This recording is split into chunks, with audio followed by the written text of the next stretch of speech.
നമസ്കാരം, മലയാളി വാർത്തയിലേക്ക് സ്വാഗതം. AI ക്യാമറയിൽ കുടുംബത്തോടെ കട്ടുമുടിച്ചു. അതിന്റെ മറ്റൊരു പതിപ്പാണ് കെ ഫോൺ. തായ്ക്കണ്ടിയിൽ കുടുംബത്തിലേക്ക് കോടികൾ ഒഴുകി. കെ ഫോണിൽ SRITയെ കൂടാതെ മുഖ്യമന്ത്രിയുടെ ബന്ധുവിന്റെ പ്രസാഡിയോ എന്ന കമ്പനിയും കരാറിന് പിന്നിലുണ്ടായിരുന്നു. കോടിക്കണക്കിന് രൂപ കമ്പനികൾക്കെല്ലാം ചേർന്ന് കൊള്ളയടിക്കാനുള്ള അവസരമാണ് കെ ഫോണിലൂടെ സർക്കാർ ഒരുക്കിക്കൊടുത്തത്. കെ ഫോൺ കൊള്ളയെക്കുറിച്ച് CBI അന്വേഷിക്കണം. മുക്കിനെ വട്ടം ചുറ്റിച്ച് പ്രതിപക്ഷം.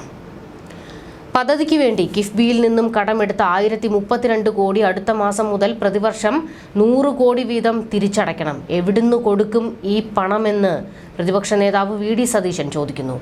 പദ്ധതിയിൽ നിന്നും 1 രൂപയും കിട്ടാത്ത സാഹചര്യത്തിൽ 100 കോടി രൂപ സർക്കാർ ഖജനാവിൽ നിന്ന് നൽകേണ്ട അവസ്ഥയാണ്.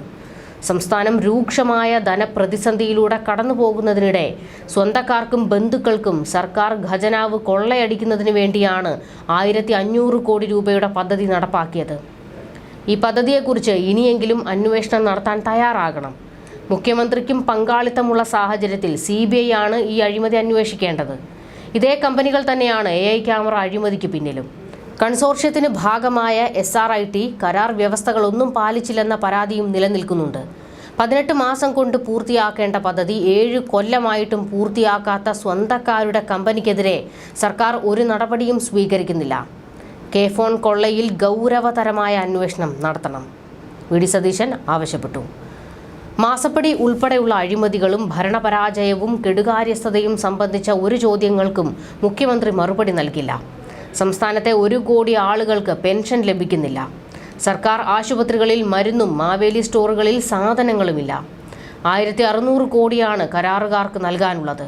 അഴിമതിയും കെടുകാര്യസ്ഥതയും കൊണ്ട് ഈ സർക്കാർ കേരളത്തെ തകർത്തത് തെരഞ്ഞെടുപ്പിൽ ചർച്ച ചെയ്യപ്പെടും. ഇതൊക്കെ മറച്ചുവെക്കാനാണ് മുഖ്യമന്ത്രി രാഹുൽ ഗാന്ധിക്കും കോൺഗ്രസിനും എതിരെ മാത്രം പ്രസംഗിക്കുന്നത്.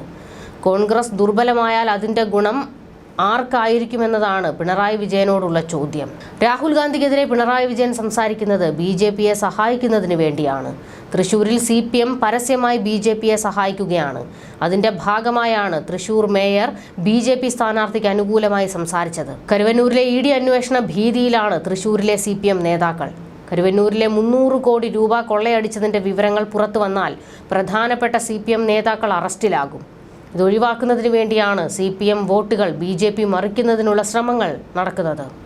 പിണറായി വിജയനെയും CPMനെയും ഭരിക്കുന്നത് ആ ഭയമാണ് BJP മുതലെടുക്കാൻ ശ്രമിക്കുന്നത്. തൃശൂരിൽ CPM BJP ബന്ധം പരസ്യമായിരിക്കുകയാണ്. എവിടെയൊക്കെ ബന്ധമുണ്ടാക്കിയാലും BJPയെ കേരളത്തിൽ വിജയിപ്പിക്കാൻ UDF അനുവദിക്കില്ല. വന്യമൃഗശല്യം രൂക്ഷമായിട്ടും സർക്കാർ കാഴ്ചക്കാരെ പോലെ നിൽക്കുകയാണ്. 92 വില്ലേജുകളെ ഗുരുതരമായി ബാധിക്കുന്ന ESA സംബന്ധിച്ച് പഞ്ചായത്തുകളോട് അഭിപ്രായം ചോദിച്ചിരിക്കുകയാണ്. എന്നാൽ പഞ്ചായത്തിന്റെ കയ്യിൽ ഒരു രേഖയുമില്ല.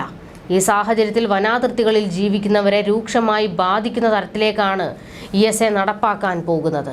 ഇക്കാര്യത്തിൽ 24 മണിക്കൂറിനകം സർക്കാർ തീരുമാനമെടുത്തില്ലെങ്കിൽ UDF ശക്തമായ സമരം ആരംഭിക്കും. കോൺഗ്രസ് അധികാരത്തിലെത്തിയാൽ പൗരത്വ നിയമം ഉൾപ്പെടെ ഭരണഘടനാ വിരുദ്ധമായ നിയമങ്ങളെല്ലാം റദ്ദാക്കുമെന്ന് രാഹുൽ ഗാന്ധി വ്യക്തമാക്കിയിട്ടുണ്ട്. കോൺഗ്രസിന്റെ പ്രകടന പത്രിക പിണറായി വിജയൻ എഴുതേണ്ട. മസ്കറ്റ് ഹോട്ടലിൽ CPM RSS നേതാക്കൾ ശ്രീഎമ്മിന്റെ മധ്യസ്ഥതയിൽ ചർച്ച നടത്തിയത് സംബന്ധിച്ച ചോദ്യത്തോട് മുഖ്യമന്ത്രി ഇതുവരെ പ്രതികരിച്ചിട്ടില്ല.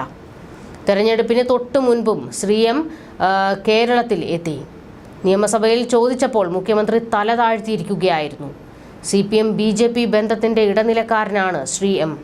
CPMഉം BJPയും തമ്മിലുള്ള ബന്ധം ജനങ്ങൾ ചർച്ച ചെയ്യുമെന്നും സതീശൻ പറഞ്ഞു.